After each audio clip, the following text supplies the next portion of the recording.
Hey folks, welcome to InTheMoneyStocks.com's verified investing alerts video. My name is Gareth Soloway, Chief Market Strategist here. Today's date is Monday, February 1st, 2021.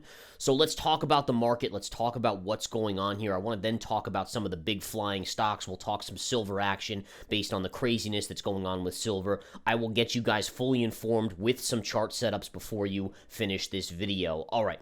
Bottom line is markets are bouncing back after the big down day on Friday. You're basically seeing today being a tech rally based on about 5 stocks. What do I mean by that? Well, the S&P you can see is up 1.7%, which is a decent gain, but look at the QQQ here. The Qs are up 2.65%. Now, why is the Nasdaq 100 up 2.65%? And all you have to do is look at the top 5 stocks in the Nasdaq 100, which account for 50% of the Nasdaq 100. What are they? Well, they're Amazon, which, by the way, reports earnings tomorrow after the bell, up 3.4%. Alphabet, or Google, up 4.2%. Facebook, up 2% on the day. Apple is up 2% on the day. And again, this is just showing you here, and I didn't talk about Tesla, but Tesla's up about 5%. And you have to talk about Tesla now because in the NASDAQ 100, this is bigger than Facebook. So you have to add that one in. And again, all these stocks got rocked late last week, but again, big bounces today. And again, we'll see where they go. But bottom line is, money is rotating in because they think the Amazon earnings and the Google earnings are going to be great. If they are, market has a chance to continue up. I'm going on the edge that I believe the rally today in Amazon and Google is likely setting up for a disappointment. So anytime you rally significantly into earnings, and we saw this even with Apple, we saw this with Facebook, we saw this with a bunch of stuff that's recently reported, and when you have a major move up into earnings, what it does is it factors in better earnings results than the market initially was factoring in. So in other words, the company has to report such amazing results that it even compensates for the run-up already in the stock, and then it can maybe rally higher. The odds of that happening to me are not great. I do think Amazon and Google earnings will be good. Will they be good enough to rally this market higher even more from today's rally? That's the question that we will watch and find out. And again, Google and Amazon, or Alphabet and Amazon, report tomorrow after the close of trading. So it'll be interesting tomorrow going into those earnings. Do those stocks even gather more momentum? Do they go up even more going into those earnings announcements? And we will find out. All right, everyone is talking about silver, folks. Take a look at the SLV. SLV only up 7%. And this is something I warned about over the weekend. It's one thing when you have GameStop, which started when it started to squeeze at around $20, was a $1 billion market cap company. Now it's a $20 billion market cap company, down 23% on the day today. But the bottom line is when you have a stock that's small, it's easy for a group of small investors, even multiple millions on Wall Street Bets, to push that stock up because it's a market cap of 20 billion. When you look at the silver market, we're talking about a market cap for all the silver out there at about $1 trillion. All right, that is very hard to push up significantly. So what I said over the weekend was, yes, they can push up silver. You will see silver rally a little bit here, but it's not going to have the explosive move. Like I heard crazy traders out there saying, oh, it's going to, $100 an ounce or even $1,000 an ounce. That was a call out there or multiple calls out there. That just isn't going to happen because it's impossible for even millions of small investors to push up a commodity that much. All right, it's just common sense. Honestly, anyone who disagrees just doesn't understand market cap sizing. It's like saying, let's all jump together and run Apple up to, $1,000 in the next week. I mean, the stock, Apple is trading at a $2.5 billion valuation at $134 and change. To push that to 1,000, you're going to need trillions and trillions of dollars. Keep in mind, folks, that the whole GDP of the United States is not that crazy. I mean, it's multiple trillion, put it to you this way. The GDP in 2019 was $21.43 trillion. So to push Apple to $1,000 at a $2.5 current trillion valuation, you're going to need like $5 trillion. You need 25% of GDP alone to push it there. So, that's my point is you have to understand market cap. Is it easy to push a small cap or a mid cap higher when you get 1 million investors that all have $5,000 or $10,000? Absolutely. How about a trillion plus name? That's where it's harder. Yes, you can push it up. Pushing it up multiple hundreds of percentage points, a lot harder. So just keep that in mind, folks. And remember, the more people discover Wall Street Bets, the less it's going to work. And I know that seems counterintuitive because you say, oh, well, the more people that join, then more people are putting money into it. But the problem is you're going to get more and more people that are going to say, wait a minute, silver didn't run like GME. So now the next time they do it, they're going to wait for a smaller rally and sell into it. And this happens on all forums. I remember forums back in the late 90s where this was happening, where the initial hype was to run these stocks big, but then you have some sellers that say, wait a minute, the last trade that we ran up only ran 50% instead of 100%. So this time when it gets up 45%, they sell. Then the next time it's up 25%. Eventually they stop running at all, in fact. And actually, there was a point on some forums that I used to follow back a long time ago where when a pick was made, you'd actually see the big boys short it, and it would actually go down instead of going up. It became kind of a contrarian indicator once it was announced. So just keep that in mind, folks. GME, AMC, AMC is actually having a very nice day today still. It's trading up about 8% on the day. But these type of charts will eventually come in. And the reason they're going to come in eventually is because eventually you're going to have investors that bought in lower. They're going to say, you know what?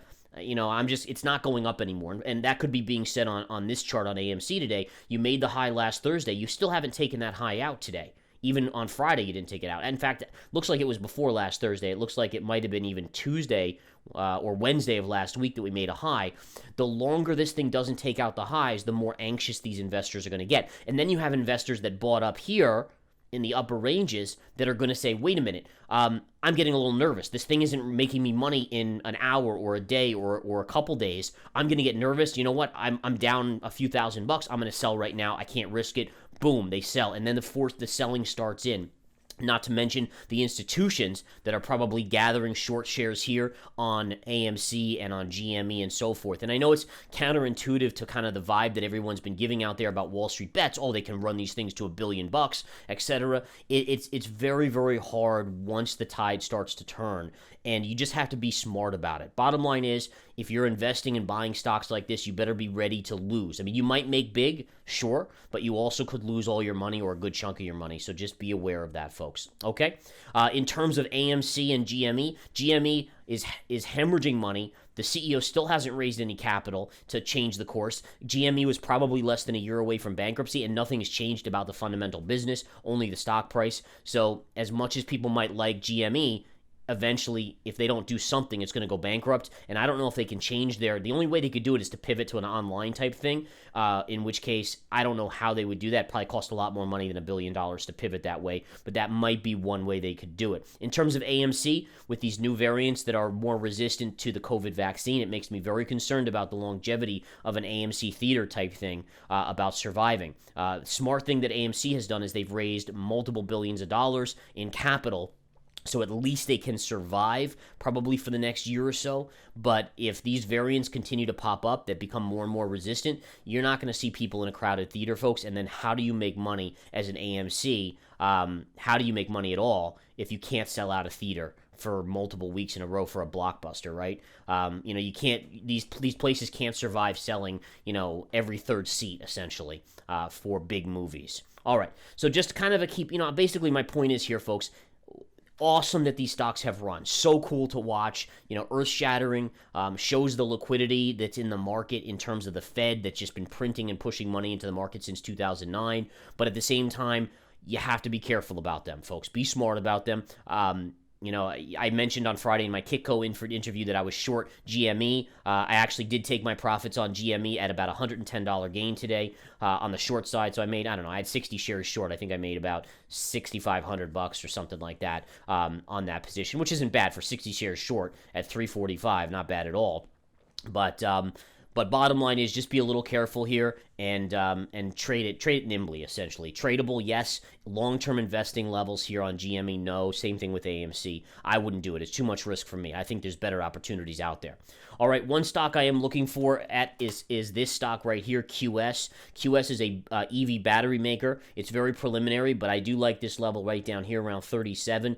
We could hit this within a day or so monitor that. This is just a swing trade level, as I do eventually think that QS is going to come all the way down into this range. range. So swing trade, boom, for a big bounce, maybe back to this little pivot right in here, which would be around $47, maybe $50. So from 37 to 50, that's an awesome gain. But don't stick around too long in these, because I do think that they will be problematic in the long run. Okay. Let's see what else we have going on here, folks. Again, stocks are bouncing, but mostly the tech shares are the ones that are leading this market higher. I would keep an eye on stocks like Alcoa. Alcoa's really come in here. This is a really good level on Alcoa, folks, to start accumulating a swing trade on the long side.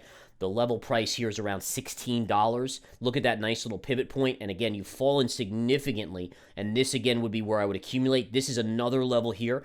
Just for those of you that don't know me, I'm humble enough, and I've traded for enough years, over 20 years, that I understand that your first buy may not be the right buy, meaning that a stock can easily go below your initial entry. So what I do is I buy a quarter position or a half position so that I can add if it does pierce. If it goes up from where I buy it, awesome, I make money. If it goes lower, I can average in to accumulate my full position. In this case, that's what I would do. You'd buy a half position here and a secondary half at this gap fill, 200 moving average. And my guess, again, you'll see a significant bounce on Alcoa, especially with the unavoidable infrastructure bill that will eventually come out of Congress, folks.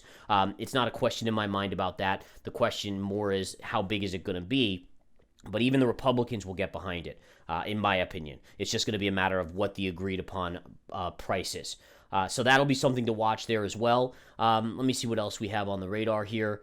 DuPont's getting hammered today. It's worth kind of mentioning on DuPont here. Actually, DuPont has a good level here, folks. This is a day tradable level. This was a minor support that it hit earlier. We didn't trade this one, but this level actually is a good support right here on DuPont at the 71 level. So keep an eye on that. I think you could get a bounce tomorrow. If you get into 71 today, we're only about $1.20 away. You might see a bounce tomorrow for a couple dollars as a quick swing trading opportunity. All right.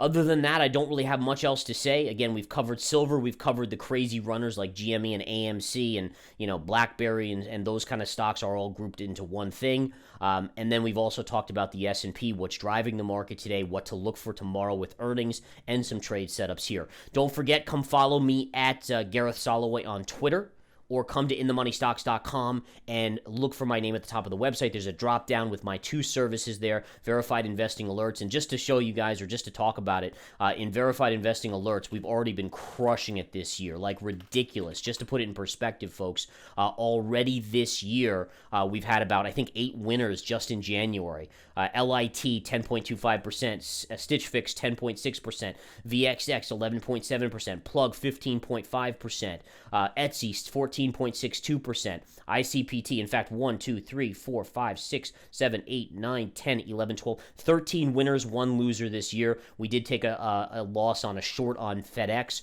for about 2.5%. But right now for January, no trades closed out in February being the first day today, up 146% if you add those percentages together, which is just remarkable for January. Really a blockbuster. Come join me at inthemoneystocks.com. Come make money. Everyone's making money here if you're following exact entries that I'm doing, as well as position sizing. The only people that couldn't make money, honestly, are idiots. That's just the bottom line when you follow these trades. Take